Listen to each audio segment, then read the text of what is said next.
Anyways, so can we talk about? Wait, I want to make sure.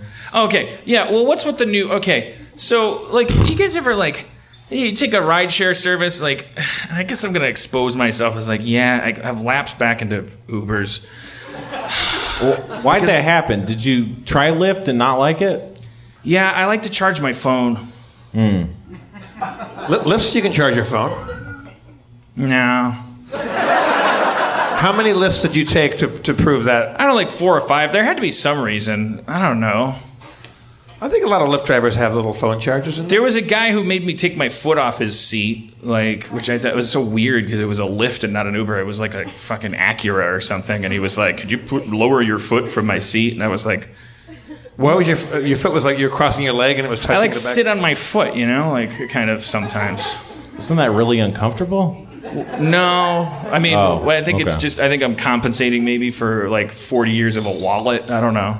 I don't know why it is. So I like to tuck my little footsie underneath one of my butt cheeks sometimes. I need to get your street pavement foot off of my Acura. Anyways, I'm sorry. Sorry, I take Ubers sometimes. But there's this thing where they'll drop you off and then they'll give you a business card and they'll try to like indoctrinate you into their own like private business. Like they're like, oh, take my card. So like, if you wanna get a ride from me again, don't use the service that arranges everything. Like, take my business card and like call me on a regular phone and like what do they?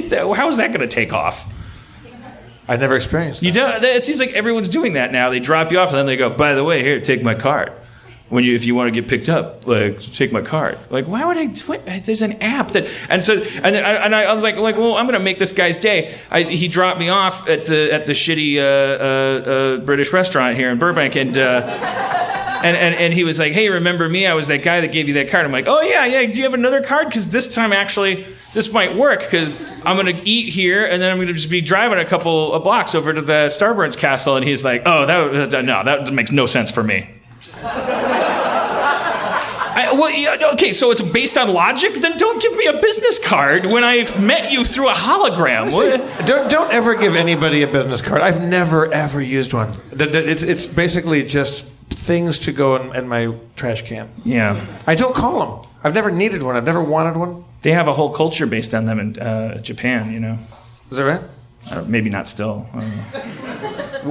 The whole culture is based on business cards? Well, no, I'm just saying like they have a whole like you know, that was like 90s Japan at least. Yeah.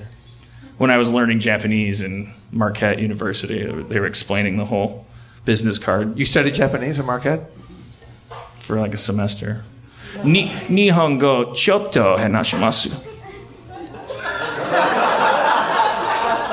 Can anybody verify or do?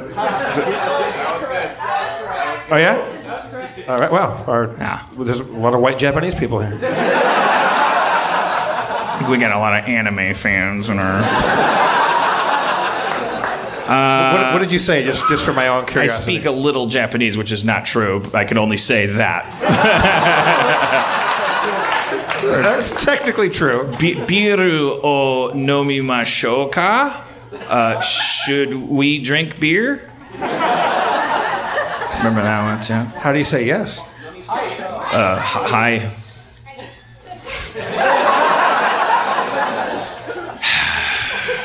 I thought I knew everything about you. I didn't know that you studied Japanese.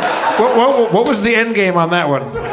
I dropped out of my freshman year of college because I was cutting classes and this is sad. I remember like there was some exam and I was like a baby, like I pretended my mom was sick or something. It's like, you're an adult, like just fucking leave college. Like what are you trying to like make excules? No, but you chose Japanese because you wanted to learn Japanese, or you're gonna become a translator, or I think at the time I thought maybe I should learn how to sell my dad's company. Like at the time the Japanese were like the Chinese of the time, you know, they were like the big financial thing. All the Time magazine covers were like, you know, had like a geisha woman with a microchip in a suitcase, you know, on the cover, like the new threat.